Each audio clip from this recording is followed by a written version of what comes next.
திருவிளையாடல்கள் மதுரை மாநகரத்திலே மிகவும் சீரும் சிறப்புமான முறையில் 64 திருவிளையாடல்களை நடத்தினார். அப்படிப்பட்ட வகையில இன்றைய தினம் சில திருவிளையாடல்களை பார்க்கலாம்.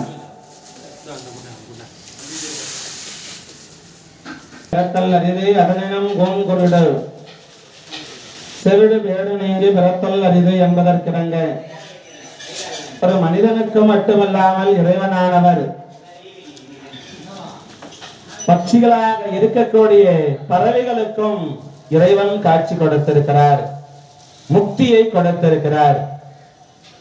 அப்படிப்பட்ட வகையிலே கருங்குருவிக்கு சிவபெருமானானவர் உபதேசம் செய்த படலம் என்று சொல்லக்கூடிய வகையிலே இன்றைய தின ஆன்மீக சொற்பொழிவானது நடைபெற இருக்கிறது என்பதை தெரிவித்துக் கொள்கிறோம்.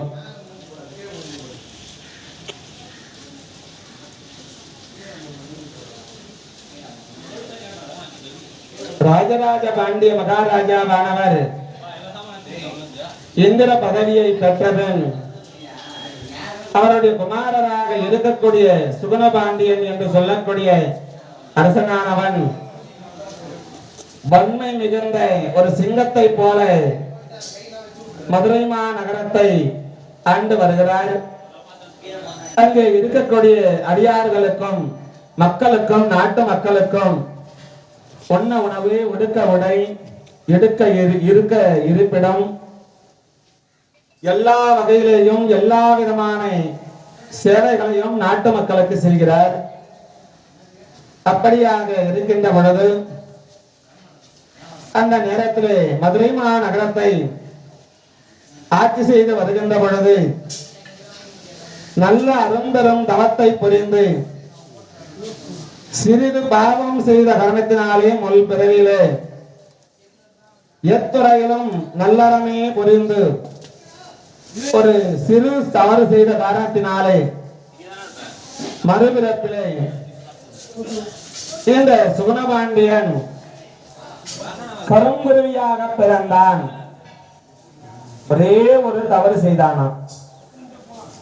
என்ன தவறு செய்தான்? என்ன தவறு செய்தான்னா பொய் சொன்னான், வேற ஒண்ணும் பண்ணல. சொல்லக்கூடாதது பொய் என்று சொல்வார்கள். பொய் சொன்ன வாய்க்கு போஜனம் இல்லை. ஆகையினாலே இந்த சுகுணபாண்டியனானவன் மறுபிறப்பிலே கருங்குருவியாக பிறந்தான்.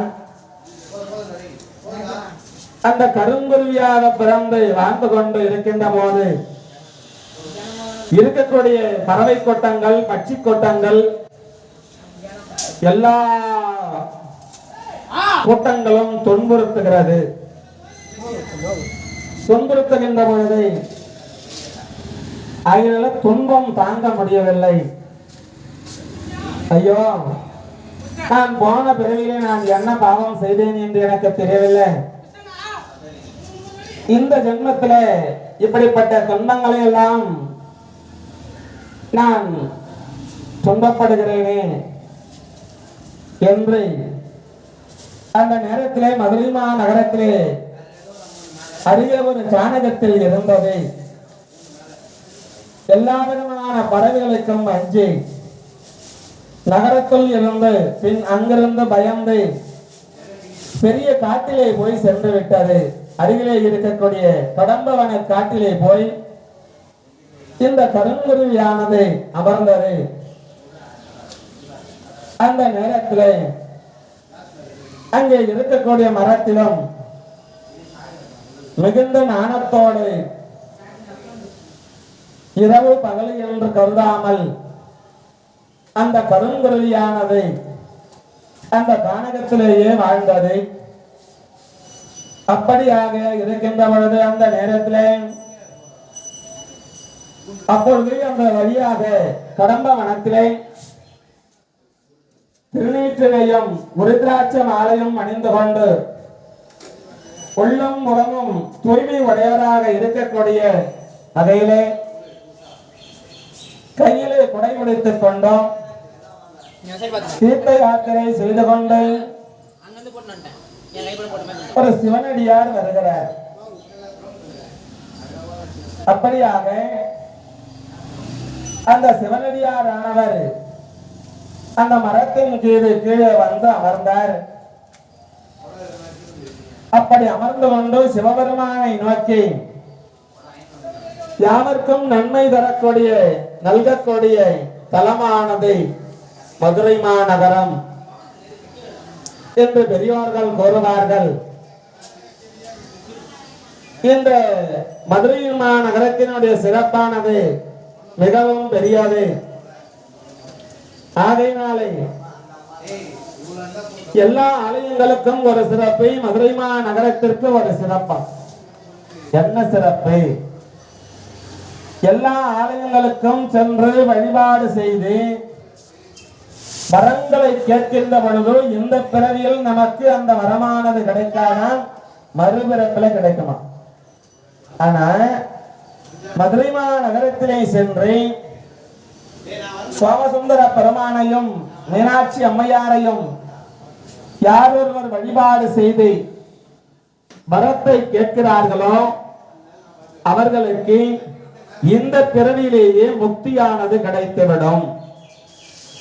இதுதான் மதுரையினுடைய ஆலயத்தினுடைய சிறப்பும் மற்ற ஆலயத்திற்கும் உள்ள சிறப்பு. அப்படியாக இருக்கின்ற பொழுது அந்த நேரத்தில் இந்த கருங்குருவி பார்த்தாரு. இந்த சிவபக்தரானவர் சிவனடியார் ஆனவர் இங்கே இருக்கக்கூடிய சிவபெருமானுடைய புகழினை இப்படியெல்லாம் வந்து சொல்வதை கருங்குருவி கேட்டது. என்ன செய்யலாம் என்று கடம்ப வனத்திலே அமர்ந்து கொண்டு யோசனை செய்கிறது. அப்படி யோசனை செய்யக்கூடிய காலம்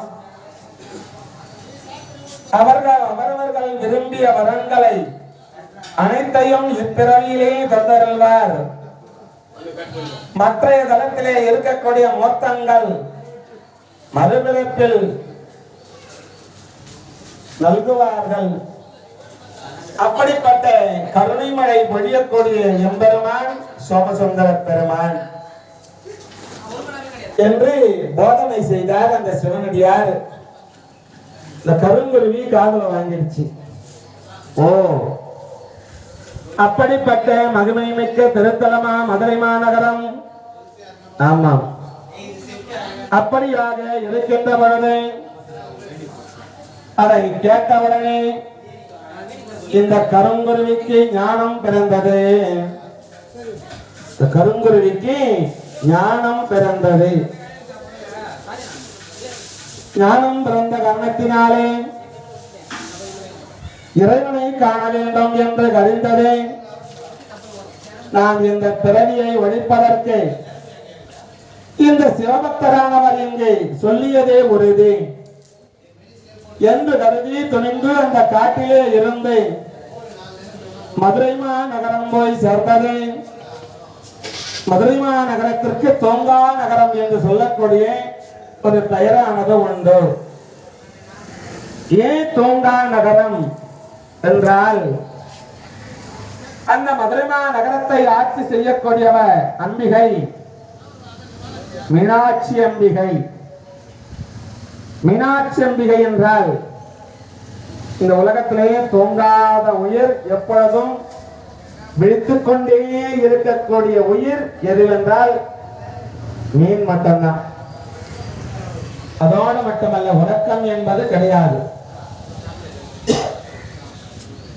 அதோடு மட்டுமல்ல, எப்பொழுது அடியார்கள் வருவார்கள் வருவார்கள் என்று நம்மிடத்திலே வரத்தை கேட்பார்கள் என்று அந்த அம்பிகையாக இருக்கக்கூடிய பரமேஸ்வரியாக இருக்கக்கூடிய மீனாட்சி அம்மையார் அபங்கம் என்று சொல்லக்கூடிய நிலையிலே ஒரு காலை ஒன்று ஒரு காலை குழந்தையானது இரண்டு கரங்களை நீட்டி குறிப்பிடுகிற பொழுது எப்படி தாவி நிற்கக்கூடிய நிலையில் நிற்குமோ அப்படி இருக்கக்கூடிய அம்பிகை மீனாட்சி அம்பிகை. எந்த நேரமும் தூங்காமல் இருப்பாளாம் அம்பிகை.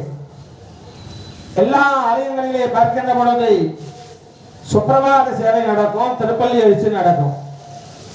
ஆனா மதுரை மாநகரத்திலே வந்து சுப்பிரபாத சேவை கிடையாது, திருப்பள்ளி எழுச்சி கிடையாது. இதுதான் அதிசயம். தூங்கா நகரம் அம்பிகையானவள் எப்பொழுதும் உறங்காமல் விழித்துக் கொண்டே இருக்கக்கூடிய காரணத்தினாலே தூங்கா நகரம் என்று சொல்லக்கூடிய திருநாமத்தை மதுரை மாநகரம் கட்டது. இந்த கருங்குருவியானது பார்த்தது சரி. அப்படியானால் இந்த பிறவியிலேயே இந்த பறவையாக நாம் பிறந்திருக்கிறோம். அரும்பெரும் தவத்தை மதுரை மாநகரம் சென்று தவத்தை செய்ய வேண்டும் என்று கருதியது கருங்குருவி நினைத்தது. கானகத்திலே இருந்து மதுரை மாநகரம் போய் சேர்ந்தது. மதுரை மாநகரம் போய் சேர்ந்தது.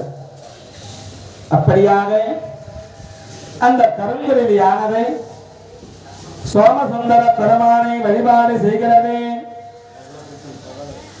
அதற்கு பிறகு காலையில் எழுந்து நன்னீராடி கருங்குருவி இரவோடு இரவாக அருகே இருக்கக்கூடிய கடம்பவனத்திலே இருந்து கானகம் போய் கானகத்திலே இருந்து மதுரை மாநகரம் போய் சேர்ந்தது. அப்படி மதுரை மாநகரம் போய் சேரக்கூடிய காலம் இரவானது வந்தது.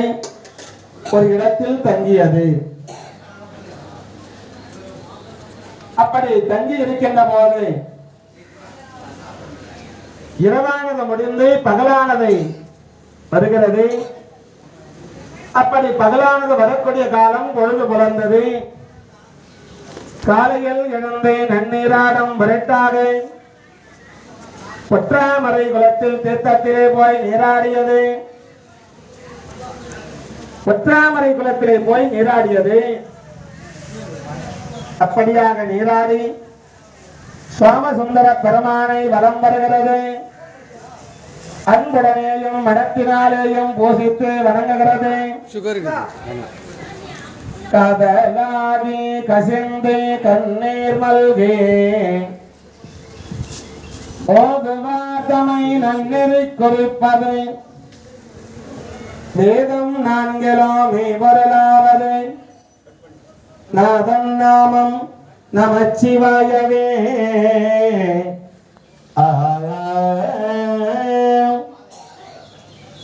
சொட்டுணை வேதியம் சோதி வடிவானவன் பொட்டுணை திருந்தடி பொருந்தே கைத்தொழ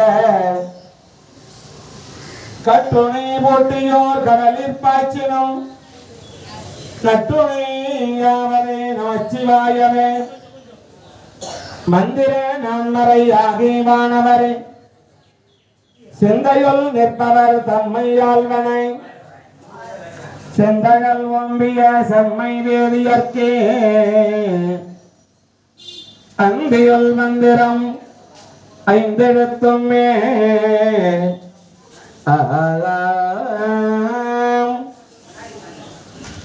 இப்படியாக சோமசுந்தர பெருமானை கருங்குருவியானதை மனத்தினாலே வணங்கியது வலம் வந்தது. அப்படி ஒரு நாளும் தவறாது சிவபூஜை செய்கிறது. இந்த கருங்குருவியானது 3 நாட்கள் பூஜை செய்தது. 3 நாட்கள் இந்த கருங்குருவியானது பூஜை செய்தது. 3 நாட்கள் கழிந்த பின்னர் கருங்குருவி செய்யும் வழிபாடு எதன் பொருட்டு என்று உமையம்மையார் மீனாட்சி அம்மையார் கேட்டார். எனக்கு தெரியவில்லை என்று சொல்லாமல் சொன்னாராம். முன்பெருமையினுடைய கருத்து இது என்பதாக. அப்படியாக அந்த கருங்குருவியானது அனைத்தையும் முறைப்படி அம்மையாருக்கு வழங்கியது. கருங்குருவியின் மேல் திருக்கருணை வைத்து முன்னாளிலே மார்க்கண்டேய முனிவருக்கு அழிவற்ற தன்மையை கொடுத்து யமனை மாய்த்த உண்மை குணமாகிய மிருத்யுஞ்ச மந்திரத்தை உபதேசம் செய்தருளினார் சிவபெருமான். கருங்குருளிக்கு உபதேசம் பண்ணார். மரணத்தை வெல்லும்படியான மந்திரம் மிருத்யுஞ்ச மந்திரம். மிருத்யுஞ்ச மந்திரம் என்று சொல்லக்கூடியது மரணத்தை வெல்லக்கூடிய மந்திரம் மிருத்யுஞ்ச மந்திரம். ஆகையினாலே சிவபெருமானானவர் இந்த கருங்குருளியானது மரணத்தை வெல்ல வேண்டும் என்று கருதி இப்படிப்பட்ட மிருத்யுஞ்ச மந்திரத்தை ஓதினார். இப்படியாக மரணத்தை இந்த மிருத்யுஞ்ச மந்திரத்தை சொன்னால் வெல்ல முடியுமா என்றால் வெல்ல முடியும். மரணத்தையே வென்றவர் மார்க்கண்டேய முனிவர். மரணத்தை வென்றவர்.